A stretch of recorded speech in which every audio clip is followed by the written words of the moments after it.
નમસ્કાર, બનાસકાંઠા મોજમાં તમારું સ્વાગત છે। આજે મેળવીશું દાંતીવાડા ડેમના અપડેટ।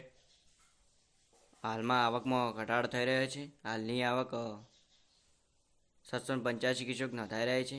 ડેમની સપાટી 581.85 ફૂટ સુધી પહોંચી ગઈ છે। પાણીનો જથ્થો 48.91% જેવો નોંધાઈ રહ્યો છે અને હજુ પણ વરસાદનું જોર વધવાની શક્યતા છે। 17 તારીખ પછી ફરીથી એક વરસાદનો નવો રાઉન્ડ આવવાનો છે।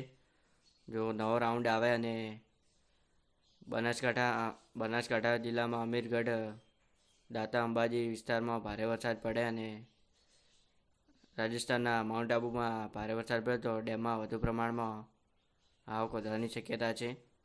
તો મિત્રો, અમારો વિડીયો ગમો તો વિડીયોને લાઇક, શેર અને ચેનલ સબસ્ક્રાઈબ કરી દેજો, જેથી તમે પણ આવા નવા વિડીયો જોતા રહો। તો અહીંયા વિડીયો પૂર્ણ કરવામાં આવે છે।